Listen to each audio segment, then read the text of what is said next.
Hello, this is on screen, off screen, and given that we are recording on Christmas, we'll start off with a Merry Christmas to everybody. And today we're going to do a different episode. We're going to be ranking our top 10 Christmas movies alongside as I've notated what IMDb and Rotten Tomatoes have also ranked as the top 10 Christmas movies of all time. See if there's any crossover there. And with that, uh, I'm just going to go ahead and start off with Rotten Tomatoes number 11, Die Hard, as controversial as that is, and IMDb at Bad Santa. I put just the number 11 in just to notate that Rotten Tomatoes counts Die Hard as a Christmas movie. Conlon, let's give it up for your number 10. Awesome. My number 10 is Violent Night.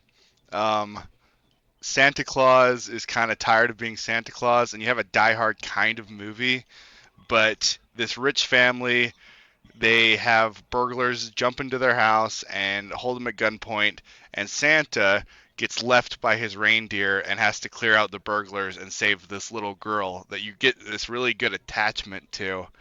Um, it's a fantastic movie. I'm sure a lot of you have watched it or at least seen the trailer for it.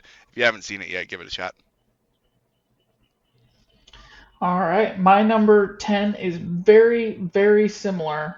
It is Red One, Netflix's new Violent Night.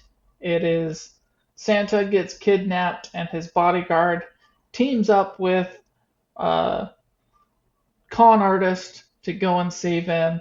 Uh, I admit this is not the best movie ever and is actually far from it. Um, but I would say it was thoroughly enjoyable, and I really enjoyed it. So number 10 for Rotten Tomatoes is It's a Wonderful Life, and for IMDb they ranked Gremlins. Now, in preparation for this episode, I've actually gone through and I've watched most of IMDb's and Rotten Tomatoes Wow. top tens. Not all of them. I did not watch Gremlins. It's a Wonderful Life, I have to say. I think it's a little overrated. Um, Had you seen it before? I had seen it last year for the first time. Okay. Wow. Um, I think most of that has to do with how it's so played out today. Like every TV show has their It's a Wonderful Life episode, and so often there's a new movie that it's a Wonderful Life. So when I watched it, it wasn't groundbreaking or shocking or something I hadn't seen before. It's ultimately just another play on A Christmas Carol. So when I saw it, I was like, yeah, it's cool. I honestly didn't like love the main character, but it was Why did still an why enjoyable one. why didn't you love the main character? I don't remember. I watched it last year. I have not seen it this year. I just remember thinking that the main guy wasn't super relatable and could have been done differently. I don't know exactly how, Do you think but I guess you don't remember. I kind of agree, but I feel like it's more because it's just an older movie than because he doesn't do a good job with what he's given. It just feels like it's kind of an older movie. I also agree it's overrated. I like the movie, but it's very, very, very long, and it doesn't feel like it's worth the amount of time that's required to watch that movie. I have got nothing against the movie. It's a fine movie. I think the biggest problem is it's just so overplayed in this day and age. I don't think that it's an old movie because I do think old movies have quite a bit of charm, and um, we'll get more into some of my you know I have some older movies on my list. But yeah, it's thought of as like the Christmas movie, you know. And like my sister-in-law watches it every year, and every year she cries watching it. And I don't understand that because it's, you know, so played out. Like there's a Psych episode that's a It's a Wonderful Life Christmas Carol story, you know. So It's everywhere it's everywhere. for sure. Um, anyway, my number nine is A Christmas Carol, the animated version with Jim Carrey. Um, Cool. I've never actually seen it. it is, okay, so for our listeners, full disclosure, I am the resident Scrooge Grinch of the family. I very much don't care for Christmas, whatever. Last year, I went and saw A Christmas Carol at Hale Center Theater, and they did a phenomenal job with it. Um, Jim Carrey's version is the best movie version I have seen. I know a lot of people are big fans of the Muppets version. I have not seen it. I find the Muppets terrifying. Um, a lot of people like the live action version. I don't know what to call it. It was like a 80s or 70s movie. It's an old one. Um, I've never seen it. Um, but the other animated version one I have seen, this one's just better. Plain and Okay. simple. It's the best version of A Christmas Carol that I've actually seen, and it's a good story. Really, really like it a lot. But you know, yeah. What is your number nine? All right, my number nine is Silent Night, Deadly Night. It is not a movie that I think a lot of people have heard of. It's a twist on the. I like slasher movies. I like horror movies. I've always enjoyed that. It is a twist on it because you know who the killer is at the very beginning, and you are watching the movie through the killer's lens. You're following him. Basically, the main character at the very beginning is at an old folks' home, and he sees somebody dressed up as Santa Claus kill people, kill somebody at the very when he was a very young age. So he is absolutely terrified of Santa and thinks that Santa kills people. And then later on in the movie, you're following this character, and this trauma follows him, and he eventually snaps and becomes the serial killer. And you're following him throughout the movie. There's a lot of people that don't like this show. I have a ton of fun with this movie. If you most of you have probably never heard it, I would give it a shot. At least give it a shot. It's worth trying out. It's one I for sure have not seen. The only horror one I have heard of was Krampus. And Um, Gremlins, I'm assuming, right? I didn't know Gremlins was a horror movie. I thought it was just a quirky, I mean, they literally dark circle or you got like little teeny creatures that are stabbing people with knives. I would call that a horror movie. Maybe it's a cheesy horror movie, but a horror movie. so what's the Billy Joel movie? Billy Or Joel movie. it's you really love it. Dark Crystal. Oh yeah, yeah, I love Dark Crystal. Or not Dark. I've thought of it as one of those movies. You mean Labyrinth? Is that what you mean? Labyrinth, Dark Crystal. They're the same kind of movie. Okay, okay. That's what I thought Gremlins was. The only No, thing I know about Gremlins is don't feed the Gremlins after midnight. oh, you've That's never it. seen it? Never seen it.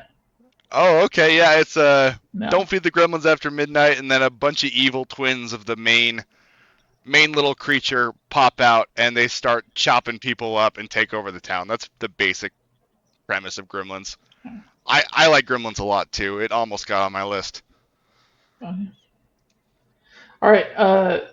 Rotten Tomatoes has ranked Carol from 2016 or 2015 as their number nine, and IMDB has Elf ranked Okay, as their number nine. Now, my reaction to these two are Carol is not a Christmas movie and is not that good, I didn't and think it was that good Elf either. is extremely overrated, and I despise this movie. I don't despise it, but I don't understand the mass love for this movie. I don't get it. The there's a lot of cringy parts of this movie, like a lot of cringe in this movie. It's not that funny, but there's a couple little charming sections too, so I don't give it no credit. I don't hate it. I just don't get the love. What makes Here's you why I despise it? I despise Elf because of how in your face this movie is. I see Okay, more Elf thrown at me than um, It's a Wonderful Life. for sure. This movie is absolutely thrown in your face around Christmas time. And I'm just like, this is not my kind of movie. I really don't like this actor because this is his kind of movie. I don't find this charming. I find it weird. I genuinely don't see any redeeming qualities in it. Not to say that like you can't enjoy it. Like, hey, if you're a what's his name fan, um, Will Ferrell. Will Ferrell. If you're a Will Ferrell fan and you want to enjoy it, hey, go for it. You know, to each their own. But stop shoving it in my face. I don't care. You know. And so that's my big issue with Elf. It's not what it is because to each their own. It's the fact that like it's on every promotion. Every single time I turn on my Amazon Fire Stick, it is advertising that I should watch Elf right now. And I say, no, I don't want to watch Elf ever, ever again in my entire life. Leave me alone. So how do you feel about the I'll shoot you, you'll shoot your eye out, kid? What movie is that? Do you know what I'm talking That about? is A Christmas Story. Yes, because that gets shoved in your face, in my opinion, just as much as Elf. Those are the two Yeah, big but that ones. movie is not so terrible, Okay, okay. right? So like A Christmas Story is still like a Christmas story, and at the heart of it, it is just a little wholesome, um, and it's just like a fun Christmas movie. It's innocent. It's all of those things. Well, still not my favorite, and did not make my list, and didn't even make an honorable mention to me for me. Me either. Um, it's just like Elf is thrown in your face. It's not innocent. It's wildly inappropriate, and So you don't have that holiday magic. You just have stuff that's based around holiday with a lot of cringe. yeah, and it's got the Will Ferrell inappropriate joke every other sentence and weirdness. Anyway, it's it's the reason I really don't like it. Yeah, I don't love A Christmas Story. I don't love things being shoved in my face at all, but every single time from like November and December, it's Elf this, Elf that, whatever. Except for when you get the wild break of Nightmare Before Christmas, and other than that, those are like the two biggest in your face things around this time, and I just it makes me despise the movie. Next month, I probably won't be so hot about it because it won't be shoved in my face as much anymore. But in the meantime, that's how it is. So I mean, we'll get to this at the end, but just keep this in mind. I'm curious if there's any of these movies you watch outside of Christmas, because for me, there's a couple. I will review the list at the end and see, but I don't think so. Have you Okay. seen Carol? Yes, I have. I thought it wasn't that great either. I Yeah. completely kind of meh movie, in my opinion. It was not at all what I was expecting, because it's on the list for Rotten Tomatoes. I was like, okay, it's a Christmas movie. Its name is Carol, so I was expecting a Christmas movie. It's not a Christmas movie. It has a Christmas scene in it. Um, And that's if I was about not it. like wildly thrown off by that, I'm sure it would be a fine movie.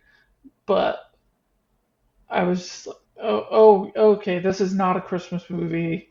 I felt like I was wasting my time with it. I think is the biggest thing is because If it it was not a wasn't Christmas movie. if you weren't looking at it as a Christmas movie, would that have raised your score at all? For me, it would still be meh. I Like, would probably be more on the meh level. okay, But the only reason I turned it on was because it was on this list, and I was like, I'm going to watch every movie on this list before this record. I didn't actually do that because there were just some I could not get myself to watch. Um, but yeah, anyway, with that being said, let's hit your number eight. okay. My number eight, I think, is wildly underrated, and I don't understand why people don't like this movie. It's called I'll Be Home for Christmas. Um, if you guys have ever seen Home Improvement, it's got the kid from Home Improvement, Jonathan Taylor Thomas. I think he's a good actor. I find this movie really, really funny. It's about a college kid who hasn't gone home for Christmas or any holidays for a while to see his family. He's got some issues with his stepmother, and she wants to have a connection with him, but he doesn't really want to be home. He doesn't want to talk to her. He doesn't want to be involved. So his dad bribes him with saying, if you can get home by Christmas, I'll give you my Porsche. And he can't get a flight home, so he has to figure out how to get home without a flight. No, all the flights are sold out, they're gone, and he goes on this adventure step by step to get home with different situations that he has to go through, whether it's driving with a bunch of old ladies and pretending to be Santa, or being in a bus that is going to a hospital and he has to figure out how to divert it. A bunch of these weird situations that he goes through step by step that I find hilarious, charming. I really like the acting, but on IMDb right now it has a 5.5 out of 10, and I don't get it. I think it is a great movie that everybody should give a shot. Have you ever seen it? I have I have not seen it. No. Okay. And with that sales pitch, I'm honestly not that interested. All right. Why? I'm curious. It seems right up the Dumb and Dumber kind of plot line, and that just is not it for me. I've never Okay. liked those kinds of movies. The get There home for was Christmas a kind of thing. well, the get from point A to point B kind of movie. Other than the Goofy movie, um, there was Vacation starring Ed Helms um, that came out a few years ago, 2015, and he was just trying to take his family on a vacation. Has nothing to do with Christmas, um, but Yeah, it's it's a just Christmas Vacation follow-up yeah, movie. yeah. It just doesn't hit for me. It's not my kind of thing for whatever reason. Um, so yeah, I mean, I'll look at it, but I'm honestly not too um, enthusiastic about checking that out. Okay.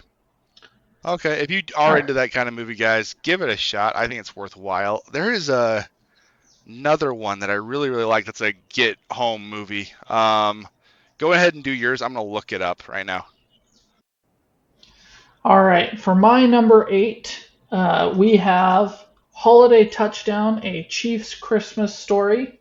Um, just a great, wholesome, feel good, uh, insert Hallmark Christmas movie placeholder here because it's just positive. I was just talking to my mom about this the other day. There's so much junk and garbage out there, and you can just count on Hallmark to just be cheesy and be enjoyable and not include any garbage kind of a movie. And that's the way I think that like the traditional Christmas movie should be. It just shouldn't have garbage. It should just be wholesome. You know, like so many of these classic ones are just feel good, wholesome movies. And, you know, Hallmark you can always count on for it. I completely agree. I was actually thinking about this. We watched a few more Netflix Hallmarky type movies. One of the new ones with Lindsay Lohan, and it was just full of crap. And it's like Netflix missed the point of these cheesy Hallmark movies. Kind of the point of them is that they're so wholesome, they make you feel warm, and they don't have any crap in them. They're welcoming. They're a good family time.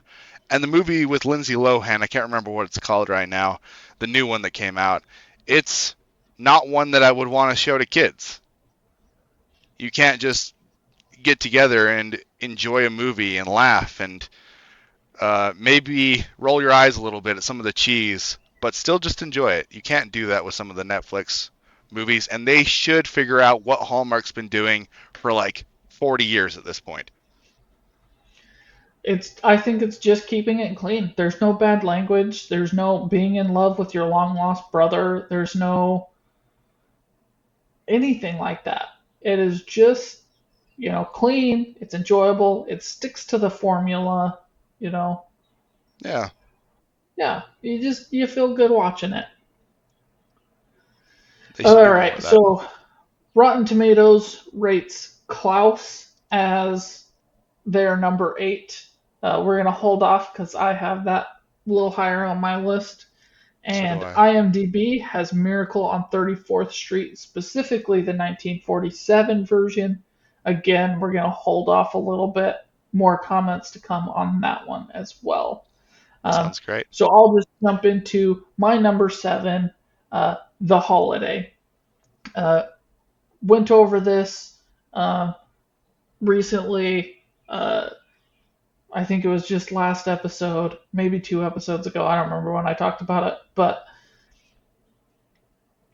just a good, switcheroo story around Christmas time. Christmas doesn't play a big part in it, but I like it, and I think it's become a part of uh, most people's or a lot of people's, Christmas tradition is to watch the holiday.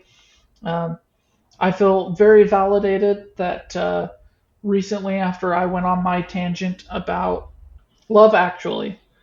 Um, so after I went on my tangent about Love Actually, I went Yeah, on TikTok and found somebody else going on the same tangent about how every relationship in that movie is utter it's garbage. It's trash. just appalling. And yeah, feel good about it. We'll go ahead and just hit your number 7 since we've already talked a little bit about the holiday. My number 7 is Die Hard, and I watched this with Sydney, my wife, literally for the first time this year. And I asked her at the end, "Is it a Christmas movie?" And she said no, which I disagree with completely. She said that it's a movie that happens during Christmas, not a movie about Christmas. And I was like, they even changed traditional Christmas songs and made them more epic to include in the soundtrack. Everything is Christmas. There's Christmas everywhere. It's happening during a Christmas party. There's Christmas music built into the soundtrack. There's ornaments all over the place. There's Christmas items that are used in the plot. Everything about this movie is so Christmas and it's just a fun time. The reason it's not higher on my list is I find myself wanting to watch some of these others a little bit more. But it's a fantastic movie and it's for sure a Christmas movie. Um, well, it's a little bit higher on your list, so we'll talk about it a little bit more when we get there. Okay. Let's hit your number 6. All right. My number 6 is Scrooged. And as far as the traditional three spirits coming Christmas Eve to fix Scrooge storyline, this is my favorite one. It has Bill Murray in it, and it might be my favorite Bill Murray movie. Um, it is That's a hot over. take. I know. Zombieland would be my favorite Bill Murray movie, but he's in it for such a short period of time. This one is focused on him, and it's probably my favorite. He does a really good job, either this one or Groundhog Day. But he plays Scrooge, and he does a really good job of being this evil guy, and he over animates it a little bit so it feels more child friendly. They do a good job of adding a little bit of creep factor. I like the '90s aspect of it. It just feels like a movie that was made in the 90s, and I enjoy the period piece. It has some parts that are just over exuberant, and I love that about this movie. It's just really good. As far as the traditional Christmas Carol stories that I've seen, this one is by far my favorite. Not even close. I have not seen this one. Um, Bill Murray's not my favorite, but if I had to pick my favorite Bill Murray movie, just for the record, it's Osmosis Jones. Really? Yeah, great movie. I think that's an even hotter Fantastic take. movie. Well, That's he's wow. barely in the movie. He is barely in the movie. That's a good movie. It's an Yeah, underrated movie for for sure. It's sure. a good movie. Uh, all right, my uh, number 6 is That Christmas. It Okay, is what is this? Netflix's attempt to recapture the the Christmas magic that they captured with Klaus. It is about this kid um, who's dealing with, well, it's about this neighborhood of kids really, but there's like one main kid who's having to deal with the fact that he's alone for Christmas. His dad doesn't come for Christmas like he promised, and his mom gets called into work for Christmas, and um, these kids, it follows just like these different groups of kids. Um, it's wholesome, it's animated, it's enjoyable. Uh, the other group of kids have like the other opposite problem. So their parents go to a wedding on the 24th or 23rd or something, and they can't get back. So the oldest kid kind of like tries to make it still a magical Christmas, even though their parents can't be there for them. Um, just wholesome, good Christmas time, feel goods. The quote unquote main kid to me, he obviously learns the lesson of like, hey, you know, life sucks for you. It sucks that you can't have your mom on Christmas, but it also sucks for your mom not being able to have you for Christmas. And, she's putting herself aside for the needs of somebody else, and that's pretty awesome. And, so he learns that lesson. And like my favorite part in the whole movie is this main kid has this crush on one of these twins. And their story is like the evil twin and the good twin. And the good twin really wants the evil twin to still get Christmas gifts and not a lump of coal and all this stuff. And so, anyway, so it gets to the final part of the movie. And he finally gets up the courage to ask this girl out.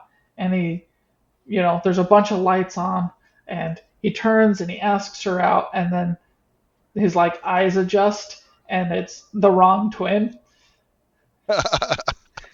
and it's just like jokes like that, good time. Netflix, you did a good job with this one. Not quite as great as Klaus, um, but great job. I don't know what it is with Netflix and these animated Christmas movies, but that's their second one. It's 2 of my 10. So great job.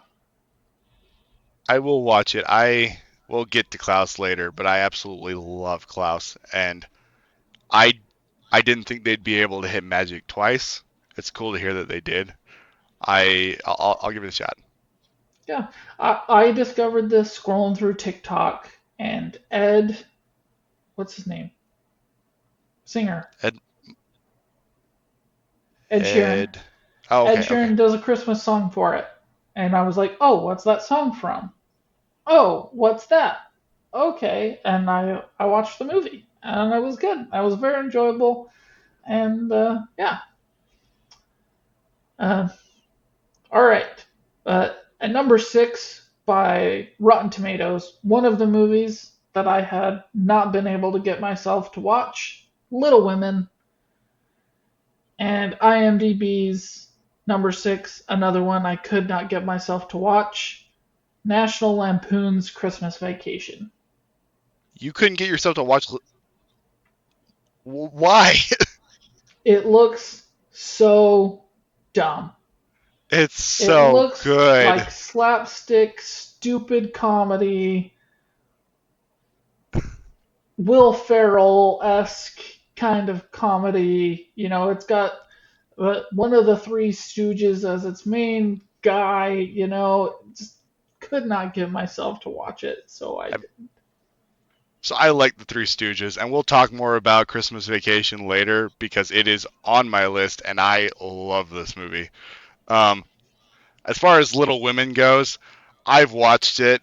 There are very few movies that I feel like are made for men or made for women. I think Little Women is one of the movies that is made for women. I don't understand the enjoyment of it.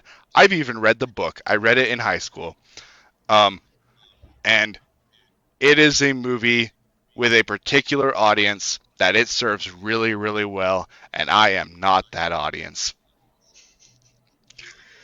Fair enough. Let's just jump in. I don't have much more to say about that. I think you're right on. Number five for you. Let's go. The original Black Christmas, the remake is absolute trash. It's one of my worst movies of all time. I hate that movie with a passion. It's terrible. Terrible movie. When they bring up movies that are like go woke, go broke kind of sayings, the remake of Black Christmas is the most woke movie I can think of. The original is phenomenal. It's about a group of sorority girls that's on their Christmas break. Everybody in the town has basically gone home because it's Christmas break, and all of a sudden they start getting calls on the phone, and some of the sorority girls go missing. It's a slasher movie, and it's one of my favorite slasher movies of all time. The the tenseness of the movie is all the way through. You feel it. They do a great job with the atmosphere. They do a great job with the music. They do a great job of making the music sound. I like horror and Christmas when it's done really well together. They do a good job of having the music have a Christmas vibe, but obviously be horrifying. The acting is really good, especially for this time period where you have a lot more of the like nightmare, Friday the 13th style acting with slashers where it's over cheesy and just a ton of screams. This one's actually really well done. It feels more like a modern slasher than how old it is. It's fantastic, and if you like slasher movies, if you like horror movies, you should watch this movie. It's really good. I've got nothing to say. I haven't seen it. Slasher movies aren't super my thing. Granted, This I don't think I've ever sat and watched a slasher movie all the way through. So, you've never even seen like st- uh, I, I don't know, some of the big Scream ones. is the big one. Scream is probably the I one I haven't would seen say. it. Yeah, Okay. yeah. I haven't seen many of the most famous horror movies. The Nightmare. Haven't On Elm seen Street. the yeah. So we'll just continue on. I'm sure it's Okay. great.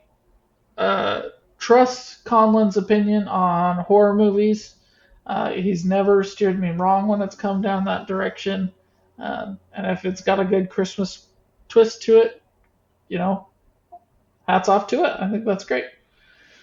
My number five, one I watched for the first time this year. It's Miracle on 34th Street, the 1947 version. I do think that that is important because I had seen the newer version. We had it on my shelf growing up. I never liked it. I could not get into it. I tried rewatching it even this year, and about halfway through it, I was like, no, this just sucks. And, it seems like it has all the right pieces, right? I think they picked all the right actors to play the roles,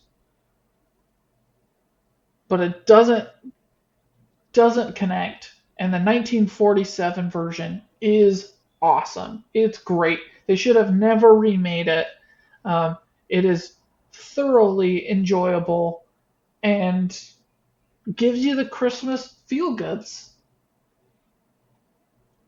It does. It's a great movie. It's one that doesn't feel, when they talk about movies that are timeless, it's one that feels timeless. Yeah. Uh, so that's an older one that's on my list. Going back to that conversation, I don't think there's anything bad about older movies. You know, It's a Me either. Wonderful Life is perfectly fine. Um, but in this case, this one really worked for me. It's a Wonderful Life did not. Um, Rotten Tomatoes agrees with me with its number five of Miracle on 34th Street. It's also picked the 1947 version, and IMDb has gone with Rudolph the Red-Nosed Reindeer, classic Christmas movie. You can't go wrong with any of those movies. No, you can't. I I like all the claymation movies. I like them, but unless somebody else wants to watch them, I basically never choose to put them in, start them up. Same vote for me. Rudolph, Santa Claus is coming to town. Little Drummer Boy. I think there's a fourth one. Um, they're just my honorable mentions because they are good. They're a good Christmas movie. I'm never opposed to watching them, but it's never one that I would choose to put on. So, Me either. um, my number four, Grinch, starring Jim Carrey. I think this is the best version of the Grinch. I've seen four versions, five versions, something like that. And there's something very special about the Jim Carrey version. I think he absolutely nails this role. I'm not a Jim Carrey fan, but he does a fantastic job with it. And there's probably something to say that this is the version that I grew up with.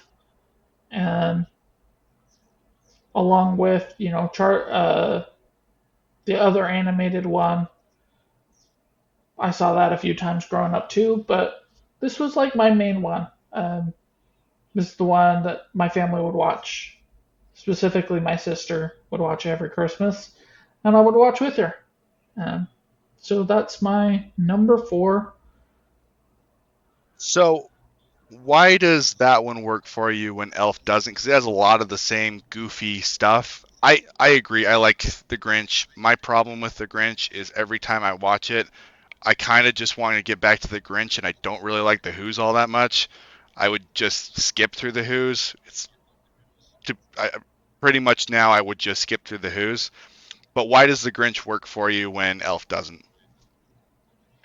Um, those are two completely different movies. They're very different forms of comedy and, the way the jokes are posed and all that kind of stuff. Like, The Grinch is a wholesome story about this, you know, I guess ultimately they're very similar stories of an outcast, rejoining society. But beyond that, Will Ferrell is just goofy and ridiculous, and the Grinch is actually a developed character who grows and changes um, based on the effect that, here's this person who never really experienced love outside of his family getting introduced to what it feels like to be loved, whereas the elf is here's this person who has all the love in the world but is a little bit of an outcast who runs away to try and find his family and where he's rejected by it and then guilted into acceptance by that family. So, it's just different plot wise that way and you know Grinch is good. At the end of the day, I feel like Grinch is wholesome and you feel good watching it. Elf is just I think it crosses that line where it's got garbage in it. It's got the inappropriate layers to it. It's got the stupidness to it. and it's got an actor I really, really don't like. Um, Will Ferrell. My favorite Will Ferrell movie, the Lego Movie. Why? He's just a voice for 99% of the time. Will Ferrell just Probably my doesn't favorite work one for too. me. So, yeah. That is fair enough. I think The Grinch is a good movie. Do you enjoy the Who parts, Yeah, or are okay, okay, yeah. They're perfectly fine. I don't have anything against them. You know, I think that the plot with the mayor and the greediness of the Who's is important to the story, and I think it's good. Just wholesome Christmas goodness. There's nothing wrong with them. I don't find them annoying or problematic in any way. nice. All right, let's hit your number. Well, what are we on? Four, 4. And four. my number 4 is I've done a lot of movies that a lot of people haven't heard of, but everybody's heard of Home Alone.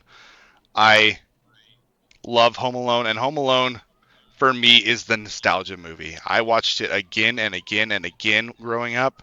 There was one year where I watched Home Alone 17 times in December because I loved this movie so much as a kid. I love both of them. I love 1 and 2 a lot. Um, and every single year I just find it charming. I think that he might be the best kid actor of all time in this movie. He is so good in it. Um, I like the two creepy older people that you're dealing with, and their dynamic. They do a fantastic job together. It feels like they've been friends for a really long time, and a lot of movies can't pull that off. But it feels like these guys have been working together for years. They know each other's languages. They have things about each other that both drive them nuts, but they kind of deal with it anyway, and they just keep going forward. It feels like an actual relationship. I love the hijinks at the very end of the movie. I always find it funny. It makes me laugh. And my little brother, I almost put Home Alone 2 because my little brother, who's passed away, it was his favorite movie. He loved these two movies, and he would watch them all year long. Home Alone 2 has a part where Kevin, he's on the top of a building and he's throwing bricks down, and he hits one of the two bad guys. I don't remember his name, the taller one, in the head with the brick multiple times. And my little brother would just like laugh and laugh and laugh. And when when my brother first died, I couldn't remember what his laugh was like, and it really, really bugged me a lot. And Home Alone 2, I was watching that scene, and it was 3 years later after he was gone.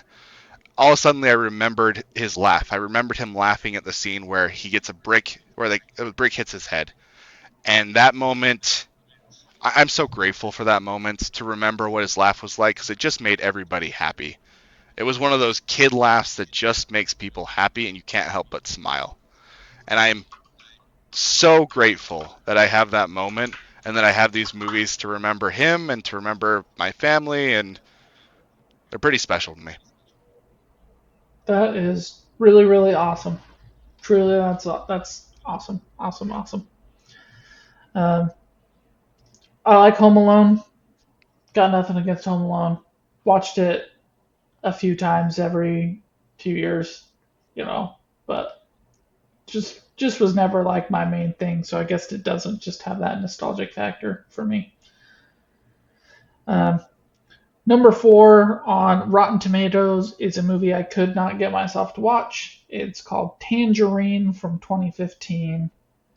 This is one I've never heard of. Um, I'll read off the synopsis. Cindy is back. It's called SIN-DEE. Upon hearing that her pimp boyfriend was unfaithful during the days he was jailed, the sex worker and her friend Alexandra set out to get to the bottom of this. Their odyssey leads them through subcultures of Los Angeles. Um,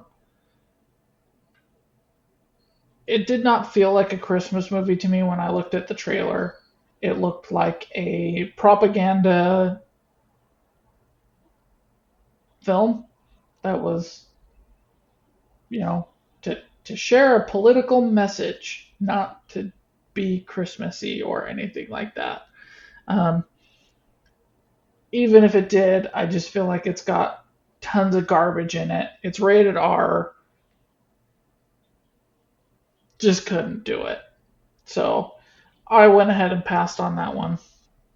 Um, IMDB put A Christmas Carol from 1951. This is the other one I think I've seen at their number four. Let's hit your number three.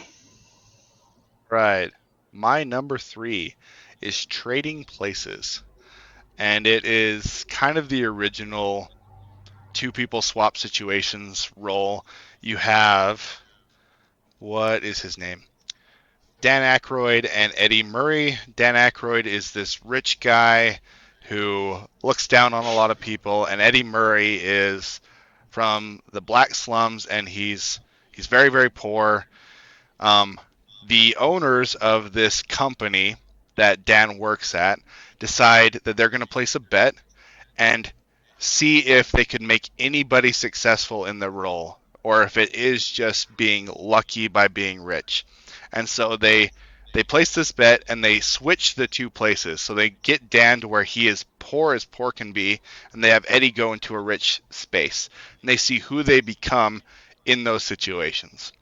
And both characters get the chance to grow and learn from being in each other's shoes. I don't think this concept is done in movies or books very well very often. This movie, it's very funny, it's very charming, it has a lot of heart to it. Um, it doesn't feel like the rich person is bad just because they're rich, or the poor person is picked upon because they're poor. Each person, it says a lot more about our society and about who we can become than just the standard, this is this kind of a situation, if that makes sense. Eddie Murphy, it's one of his better roles. My favorite role from him is by far Donkey and Shrek, but this one is one of the better roles. And then Dan Aykroyd, this is my favorite movie with him in it. It is wildly charming, and you should all give it a shot. It's another one I haven't seen. All right. My number three, Violent Night. Um, Another Die Hard movie. This is on your list, number 10. Not really too much else to say about it. Just enjoyable, awesome, badassery. It is badass. And I didn't mention this earlier, but the guy who plays Santa Claus, I can't remember his name, does such a good job in this movie. The entire time. Like I believe that he is a disgruntled Santa Claus and he's just funny and I David love the Harbour. he's great. And the little girl is really where the heart of this movie comes from. You have to love the little girl or the movie doesn't work. And she does a fantastic job of just grabbing you by the heartstrings and making you care about her. She's kind of the goodness in the family. She also has this Home Alone little sketch inside of the movie that I find hilarious. I thought it was Oh, it's great. frankly It's brilliant. awesome. Yeah. The fact that she even calls it the Home Alone stuff um, It's so was good. great. Yep. So good. Hmm. All right. Number three on Rotten Tomatoes is The Holdovers. I haven't seen this one. I don't remember why I didn't watch it. Um, I like this movie a lot. It okay. is it is an artsy movie, is what it feels like. It feels like something that's trying to get a Oscar type win, but it's actually a good artsy movie that while it has language in it, it's not a PG-13 traditional Christmas movie. It is heartwarming and it is quite good. You have an Okay. angry guy and you're getting him to let go of some of the anger and find some peace in his life. Fair enough. IMDb has rated Home Alone at their number three. Fantastic pick. Great movie. All right, what's your number two? My number two is a movie that you won't watch, that you should watch because it's great. No, I I'm good. like Vacation, the original Vacation movie. I think it's really good, but Christmas Vacation is absolutely special. It is one of the few movies that makes me laugh every single time I watch it, and I watch it every year because it just makes me laugh. Um, I watch it with my family. My dad hates, absolutely despises these stupid comedies. He doesn't like any of them except for this movie. Um, it, it's like they got lightning in a bottle for real because it shouldn't work. There are a lot of parts of it that are stupid, kind of like um, it's just a flesh wound. Monty Python and the Monty Holy Grail. Python, yeah, Monty Python should not work. It's absolutely dumb, but some of that is hilarious. This one, the acting just goes together. Again, the people feel like they've been friends for a really long time. It feels like a family. The hijinks they get into are hilarious. I love the part with the sled and they put the grease product on it and he just flies down the hill as fast as he possibly can and he can't stop. It is really really funny.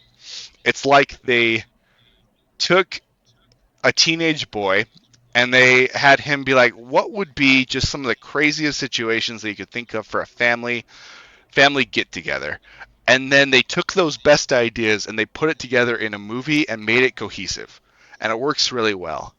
Along with that, you have the dad who is reminiscing about all the time that he's missed with his family because he's been at work and he's trying to take care of his family, he's trying to do what he can, but he's only one person and he can only do so much. And all of those times when his kids were younger that he's missed out on, and how he can make the future a little bit better, how he can be a little bit kinder, how he can be a little bit more. It has all of the Christmas magic along with being absolutely hilarious. And you should just watch it because it's great. I'm glad you enjoy it.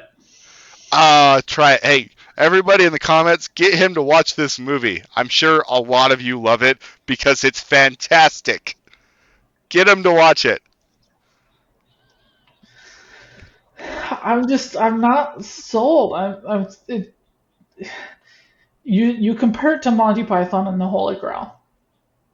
The only time I can watch Monty Python and the Holy Grail and enjoy it is when it's 3 o'clock in the morning and I've been up for 27 hours and I'm so freaking exhausted that Dude, just if that, about anything will make me laugh.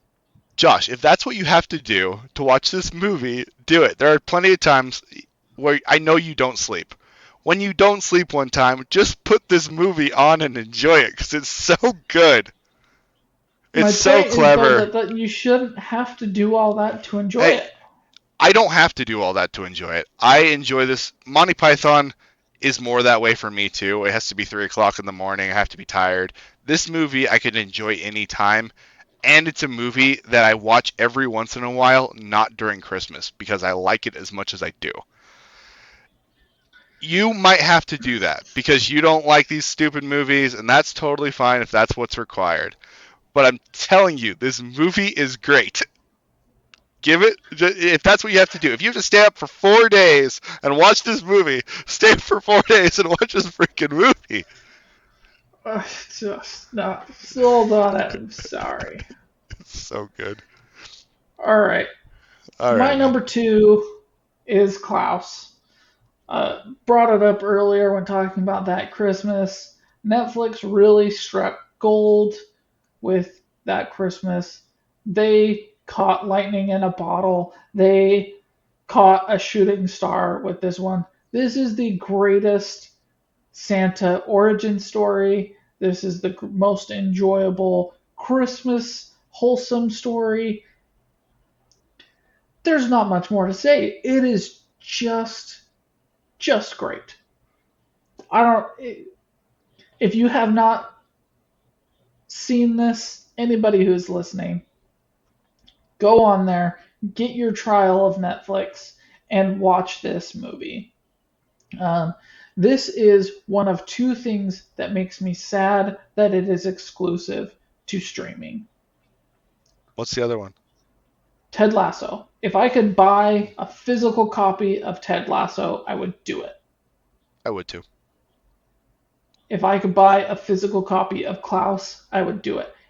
Just about everything else, I'm totally okay with it being streaming exclusive, whatever. Like, okay, I'll just get the streaming service or whatever.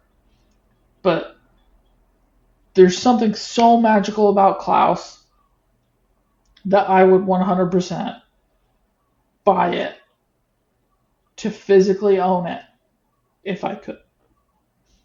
I would too. I would too. All right, All right, number man. two on Rotten Tomatoes list is The Shop Around the Corner from 1940, and IMDB has put Die Hard. Shop Nice. Around the Corner, I watched for the first time this year because of this list, and I watched it just a few days ago, and I remember almost nothing about it. So I would say it's fairly forgettable. I've seen it too. I've only seen it once. I remember liking it, but I agree it's fairly forgettable. But I Yeah, remember liking it. It was enjoyable. I don't I don't dislike it. I didn't dislike it. There's nothing to like pick at it and say, "Oh, this sucked." I give it. It's a fine older movie. Moving on. Yeah, that's what I'll do. All right, let's hit your honorable mentions. All right, my honorable mentions. First one, to be fair, this is only one that hits me every once in a while as being enjoyable. It is a 3 p.m. movie. It's Dumb and Dumber. I don't always like this movie. There are times where I do not like this movie, but there are times where I really, really like this movie. It is got a great name. It is dumb. It's a stupid movie, but there are times where this movie genuinely makes me laugh and is one of my more enjoyable stupid movies. Um, Lethal Weapon. This one was one where I didn't know if I could count it as a Christmas movie. Otherwise, it'd probably be on my list. I put it as an honorable mention because it involves Christmas. It's Christmas time, but it's got a lot less than Die Hard. I can make the argument for Die Hard. This one was rough, but I love this movie. I love the Lethal Weapon franchise. All four movies, I think, as much as people like them, are underrated. It should be in the conversation as great of greatest franchises of all time, in my opinion. It is great from beginning to end. I love the character arc for the main character who goes from super super depressed and not wanting to go on with their life to having a family. Like it's just a great character arc. It's really heartwarming, but also so badass. It's one that more people should pay attention to, in my opinion. The Ref is a movie that a lot of people don't know about, and I like it a lot. It's a guy robs a house, and he's forced into a situation where if he wants to get out of the house without getting arrested, he needs to basically play therapist for the two people that he's holding hostage. And it is a charming movie. The acting in it's fantastic. I really like it. A lot of people haven't heard of it. You should give it a shot. And then the last one was Gremlins. We talked about that a little bit earlier. I like both Gremlins movies. They're both really enjoyable.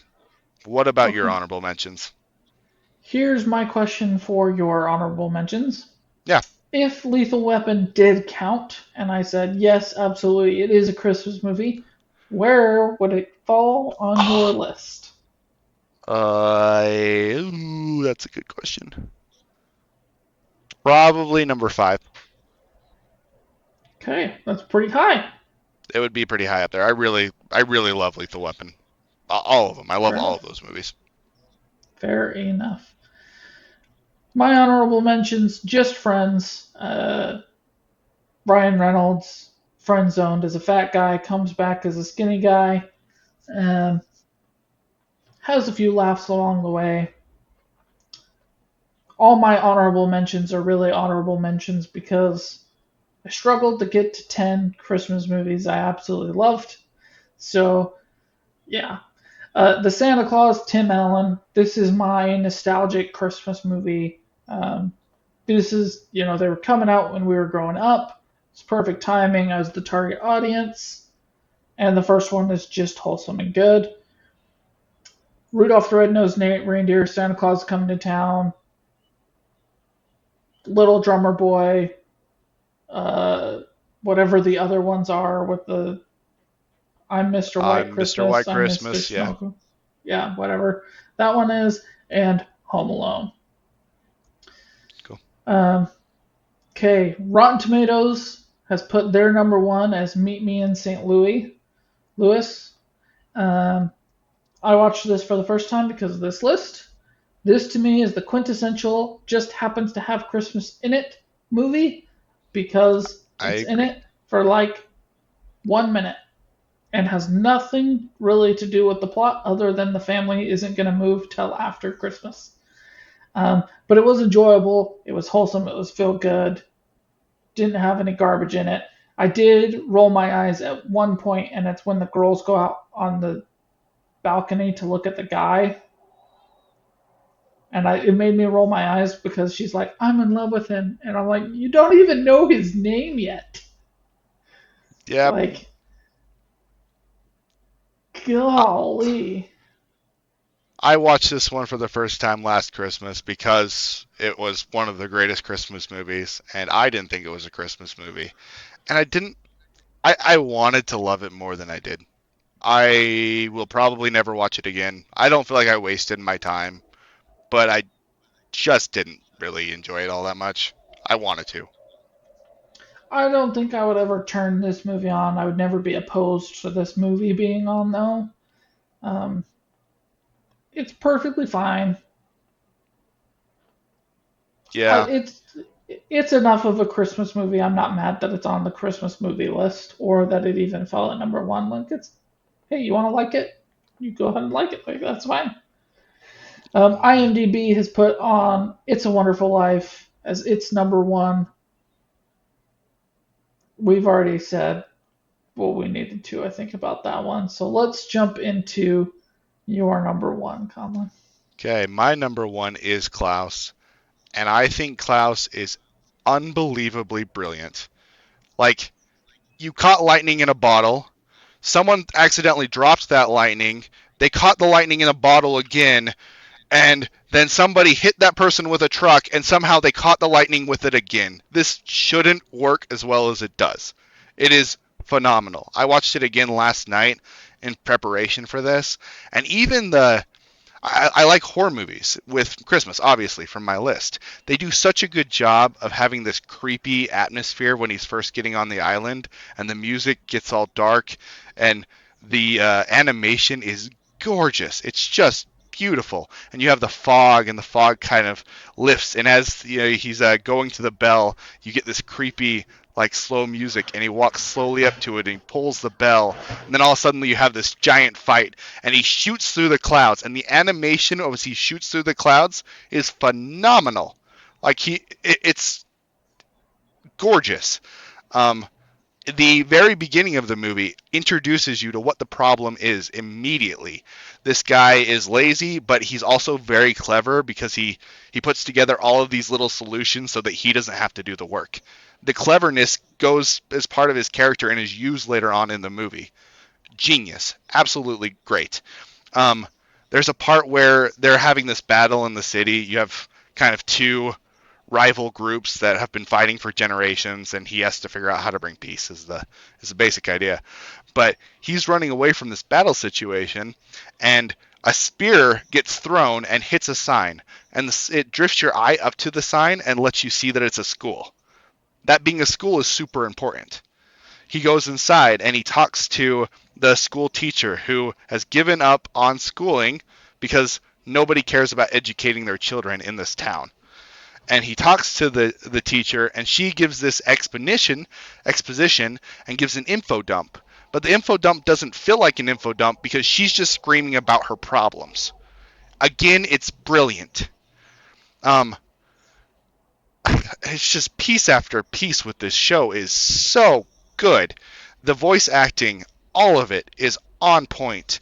Um, You have these creepy little children, and you can slowly see them. They change the colors of the eyes of the children as the show goes along. Um, the idea of incorporating. I don't like Santa. I don't like the idea of lying to children. I never have. I don't like it. This movie should not work for me. I love this movie. Um, it has the idea of, well, is there somebody that's watching over us? Is there a guardian angel? Is there a God? Is there somebody like that? And could these bad actions that you had in your past lead to something beautiful because you're being watched over? I love that concept. Um, there's a lot of mistakes that I've made in my life, but maybe those mistakes led to something that was okay or even good, and maybe someone is watching over me.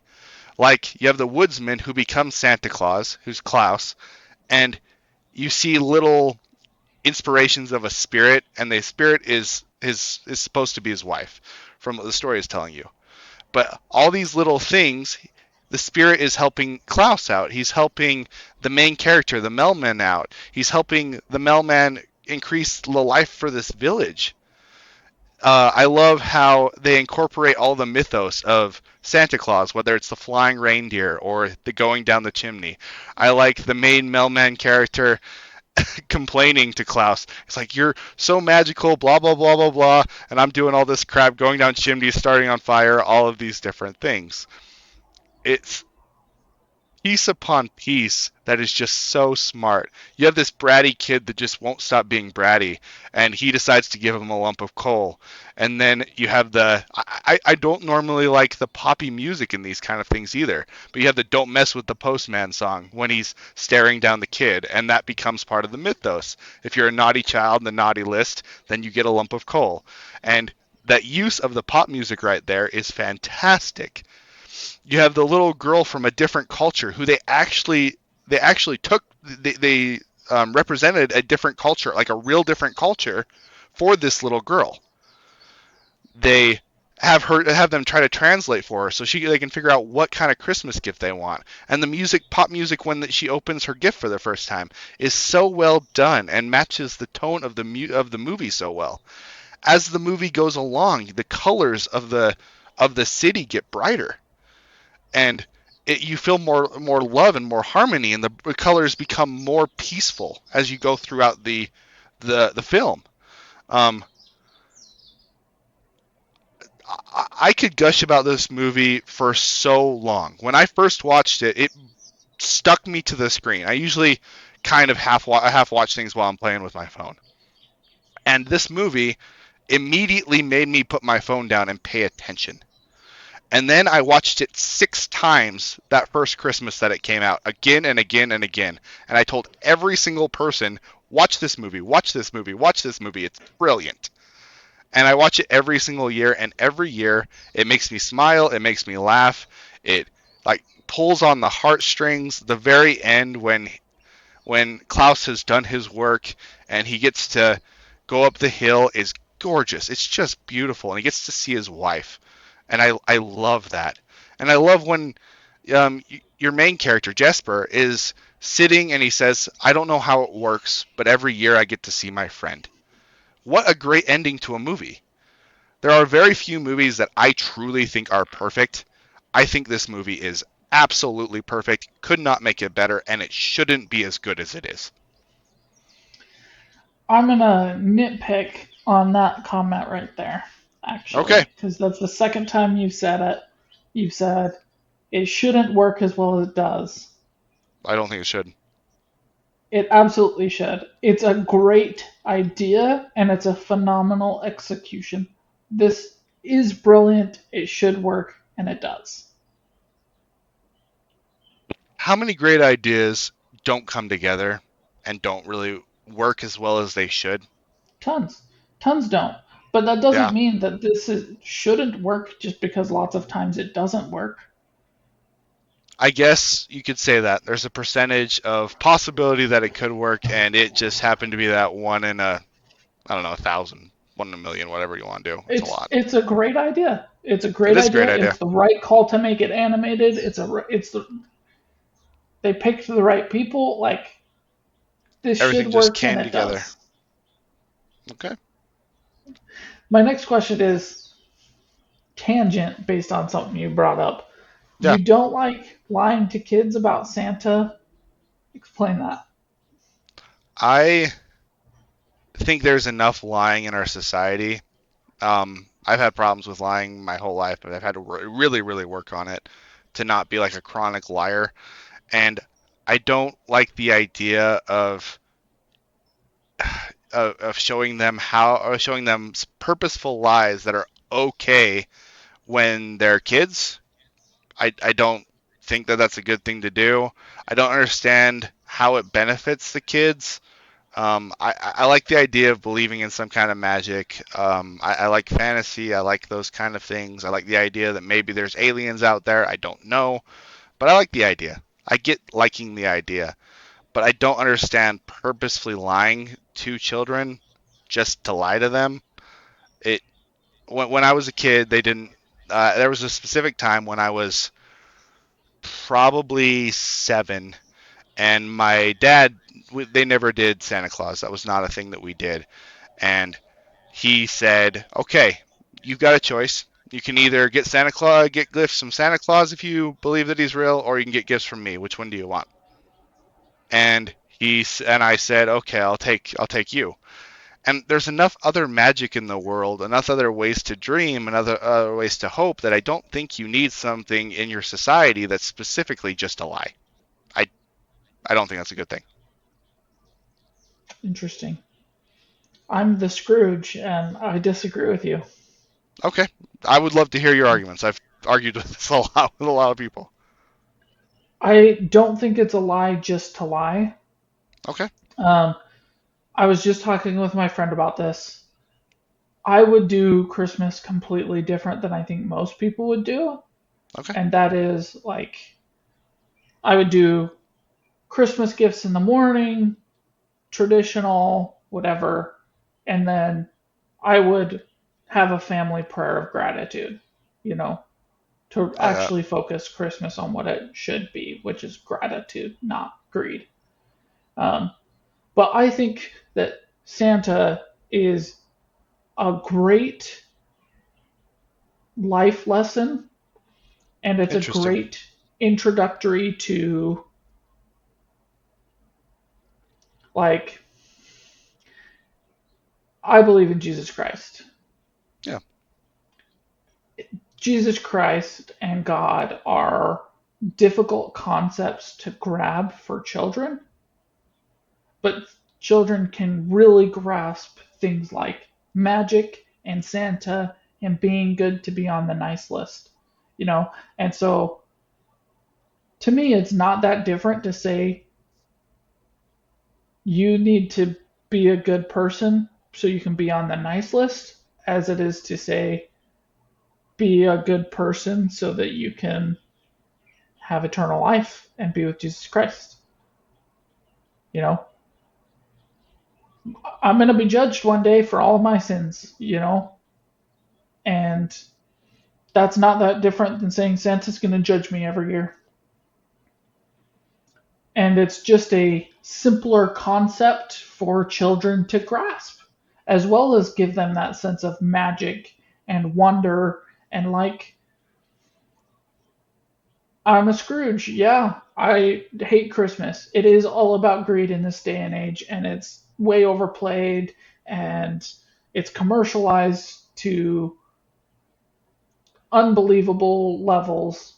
Um, but I still have great memories waking up as a kid, and my family had a tradition where all our bedrooms were on the top floor, and we could not go down and even see the Christmas tree until after everybody was awake and gathered together, right? So, what a magical moment to wake up. One year, we were waiting in my sister's room, and there were literally a giant herd of deer in my yard, right? So, we were just sitting and watching the deer while we were waiting for my brothers who were too cool for Christmas to wake up and walk upstairs, you know, because their room was in the basement. And it just, it's something bigger, right? Like my family was not super wealthy. We did fine, but like I never really thought that my parents could get me a bike or whatever. But maybe Santa could, you know. Maybe this other entity could intervene and do that and help me have those things that I want and wish for. Did that disappoint you when I mean, your parents couldn't afford to get you a bike, so Santa didn't get you a bike, No, even because though, I'm a person who's been trained my entire life not to be an inconvenience financially. okay. So, because my parents didn't have to pay for it, I was not inconveniencing my parents. In reality, I was, but to me, I didn't have guilt over it. But what I'm saying is like if you still couldn't get the bike, so your parents just can't afford to give you a bike. They just can't. So instead of getting the bike, the thing that you wrote to Santa, "Dear Santa, I really want a bike." You don't get that bike. Do you feel like Santa gypped you because you got a scooter instead or whatever, not a bike? Something smaller, cheaper. No? No, no. Okay. I think that that is a risk that you are taking with that, for sure, true. But I think in those moments, you really need to focus Christmas on what it is actually about, because it's not about what you get. Yes, those moments for me when I was a kid were magical. And it was awesome to see my siblings get what they asked for and do the Christmas thing. I'm simply saying that was a filled with Christmas magic moment. But doesn't the very fact of Santa Claus lean towards the what did I get aspect? 'Cause Santa Claus in most things is more giving gifts, all that kind of stuff. And you have the Christmas magic that's connected to it. One of the reasons I like Klaus as much as I do is because I feel like it's more about the Christmas magic and less and the gifts happen to increase the Christmas magic. It's a weird balance that I really haven't seen in much of anything else. But with traditional Santa, it's I write a letter. Oh, Santa, I want a bike. Oh, I Santa, I want disagree with that whatever it completely, is. Okay, tell me why. because it's all about the naughty or nice list, Interesting. Okay. right? So it's, I need to be a good person, so I get on the nice list, right? Like I said, very basic introductory to morality for children, right? It's a great lesson that way. Do you Very easy to understand. was that incorporated into your family's tradition significantly? Because I don't see that with a lot of families. I see, well, write to Santa and you'll get a gift, and not nearly as much of the talking about the naughty or nice list. Even with friends that My I have family that do never this kind talks of about thing. the naughty or nice list, but I think it's a big part of it, right? In Violent Night, he has the list. He pulls it open and he's like, "Oh, they're on the naughty list." Like it's just something that was always there. Yeah, I get that. It's in the movies a lot, but is it actually incorporated into our society that much? So are children really learning the lesson? Elf on the Shelf. Explain what you mean with Elf on the Shelf, because usually that's just Elf finding on the the elf. Shelf's the whole thing is Santa's watching, Okay, that's true. so That's be true. nice, right? I That's true. personally hate Elf on the Shelf. I despise it. I think it is a terrible thing to add to Christmas. But it But shows it being part of our it society. shows that it is incorporated, right, to some degree.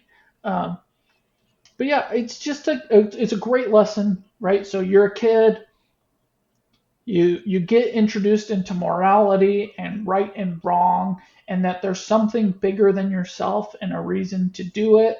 Um, you grow older, you find out that it's not true. You get a really good lesson on the real world. Um, not everything is what it seems. Not everything is what it's made out to be, and people lie.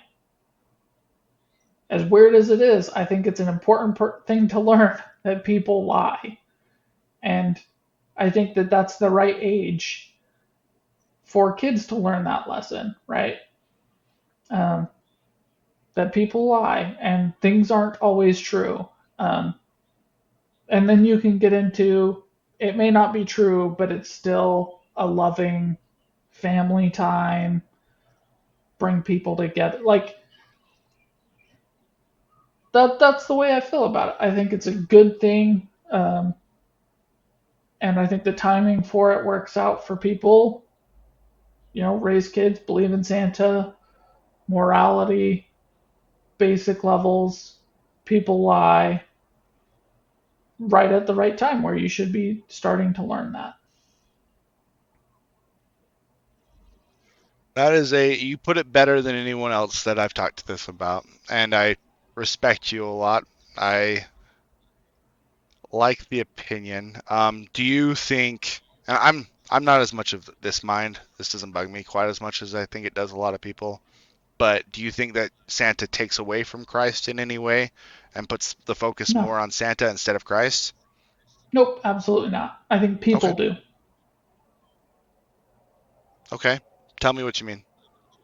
Well, people put more emphasis on the gifts, right? Like I said, if I had a significant other and I had kids, right, I would do Christmas differently because I would want it focused more on Christ. So I would do a family prayer after gifts to say, this is what it's about. It's about the gratitude. It's not about that. Just It's make the sure that it's people, focused. yeah, it's the people that go out there and do that. It's the people that make Thanksgiving so unbearable, right? It's the people who say, great, we had dinner, can't wait to go maul people for Black Friday. Not that that really happens anymore, but you It know, used to.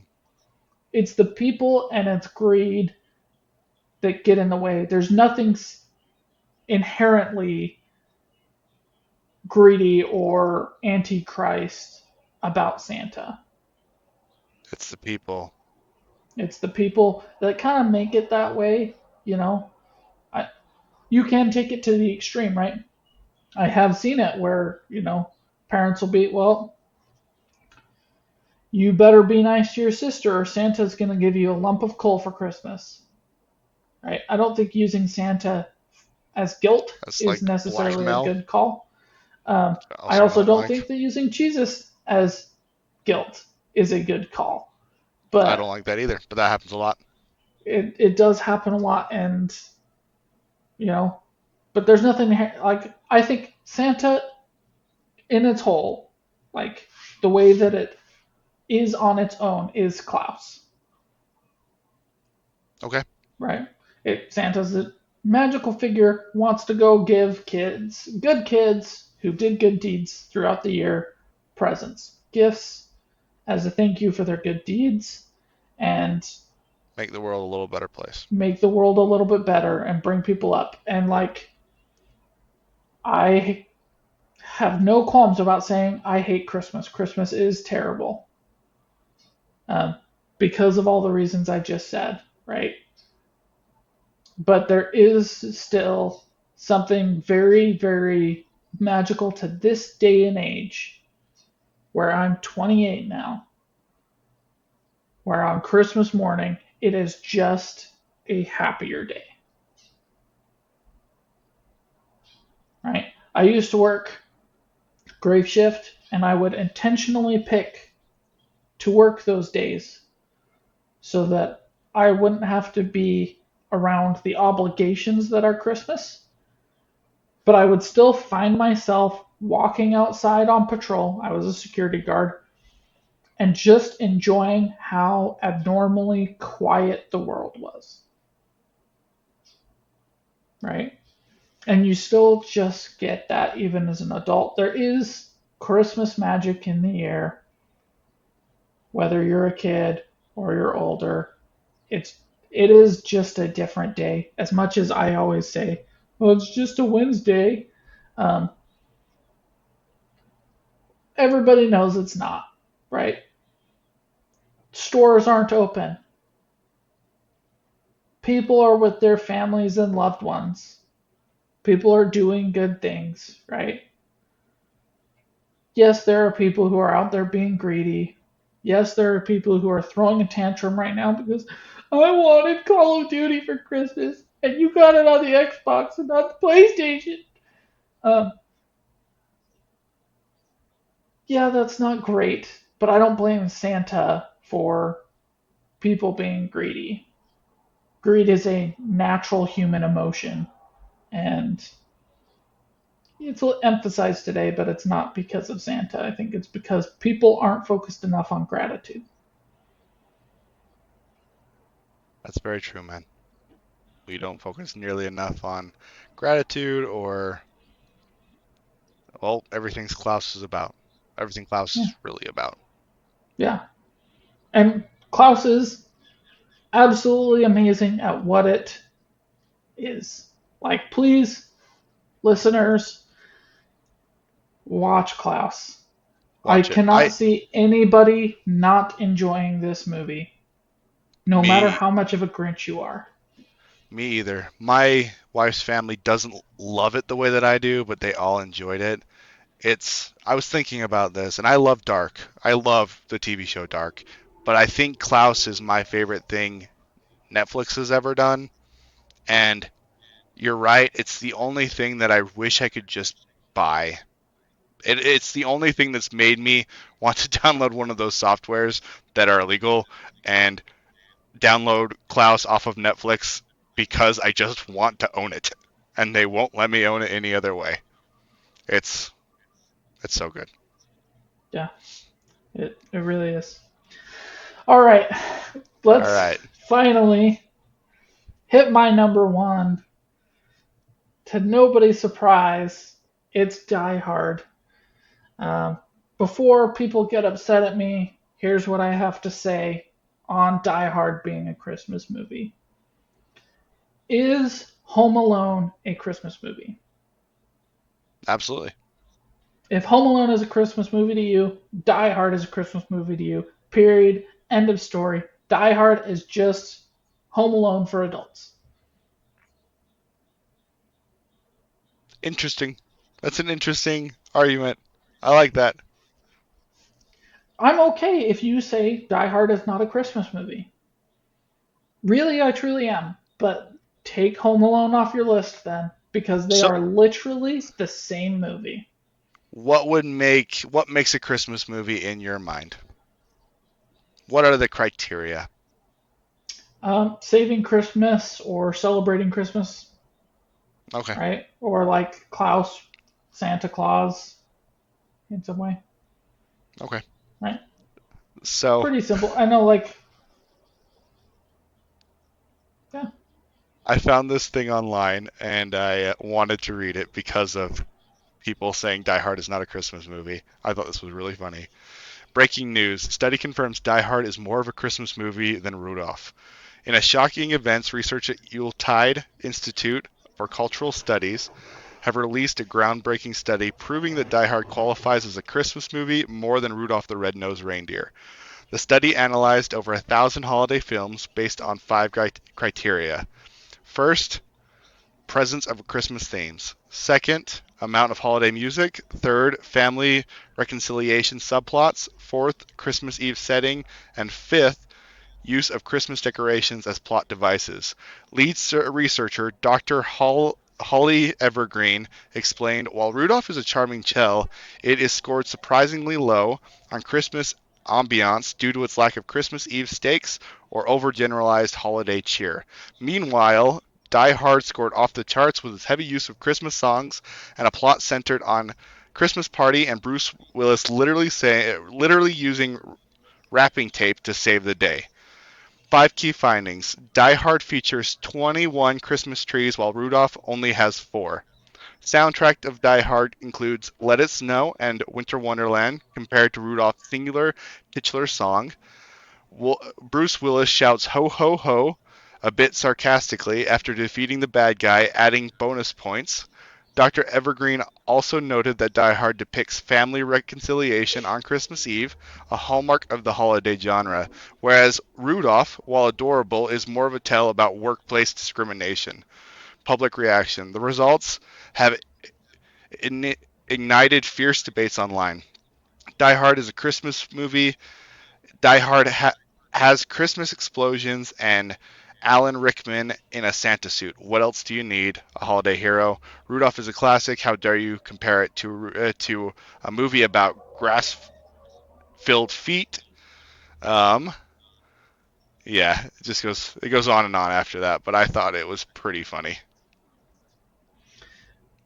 To me, it is. Die Hard absolutely is. Um, my friend texted me just last week and said she is 27, and she said, I just realized most Christmas movies are about saving Christmas. Die Hard saves Christmas, has Christmas movies, celebrating Christmas, family values, bringing family together, has all of the traditional markers for a Christmas movie. To me, it's a Christmas movie. It is my all time favorite Christmas movie. Here is why it is my all time favorite Christmas movie. It is my first Christmas tradition. For the last 4 years, every year, I have watched Die Hard. Very Watched cool. it for the first time 4 years ago. Loved it.